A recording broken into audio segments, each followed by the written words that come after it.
اسلام میں کچھ احکام تدریج سے دیے گئے، آہستہ آہستہ میں حضور نے آخری احکام دیے۔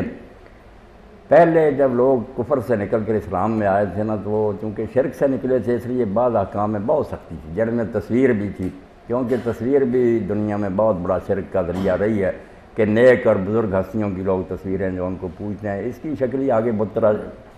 تراسی بن گئی، تو اس پر بھی بہت سختی تھی کہ اس گھر میں فرشتے رحمت کے نہیں داخل ہوتے، نہ رکھو یہ تصویریں۔ یہ بالکل اسی طرح کا حکم تھا جس طرح قبروں کی زیارت سے بھی آپ نے بالکل روک دیا تھا، کوئی مرد اور قبریں دیکھنے نہ جائے۔ پوجا جو پہلے لوگ کرتے رہتے، مگر بعد میں ہم دیکھتے ہیں پھر وہی حکم جو تھا قبروں کی زیارت کا، آپ نے اس کو ختم کر دیا کہ تم اب جا سکتے ہو، قبریں دیکھنے سے موت یاد آتی ہے، آخرت کی فکر پیدا ہوتی ہے، اجازت بھی دے دی، مردوں کو دی، آخر میں عورتوں کو بھی دے دی کہ عورتیں بھی اگر صبر سے کام لیں اور پردہ کر کے جائیں، چھٹی احکام میں اس طرح آہستہ آہستہ آپ نے وہاں تک پہنچایا۔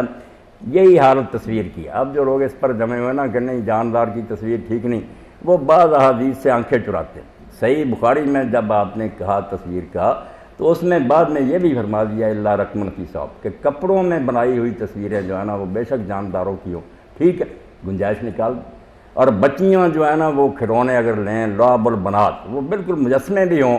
بچیاں چھوٹی چھوٹی ان سے کھیلیں اور وہ گڑیا ان کی ہوں، اس کو بھی درست قرار دیجیے۔ تو پہلی بات نہیں اب رہی، اب صرف وہ تصاویر حرام ہوں گی جن سے عریانی اور بے حیائی کا کام کیا جائے، بے پردگی ہو صاف صاف اس میں، یا شرک کے لیے کوئی استعمال کرے، کسی اپنے پیر و مرشد کی بنا لے، دکان میں رکھے، بیٹھک میں لگائے کہ اس سے برکت ہوتی ہے، یہ تصورات غلط ہے۔ ان کے علاوہ ویسے اگر کوئی بناتا ہے نا تو پھر وہ جیسے کپڑے میں آپ نے اجازت دے دی کہ جاندار بھی کی ہو، کوئی حرج نہیں، اب اس طرح کی چیز۔ یہ السید السابق بہت بڑے عالم انہوں نے فقہ و سنہ لکھی، وہ کہتے ہیں بھائی امام طحاوی کی بات صحیح ہے کہ پہلے یہ چیزیں سختی سے روکی گئی تھیں، آہستہ آہستہ جب ایمان میں لوگ پختہ ہو گئے، کچھ نرمی ہو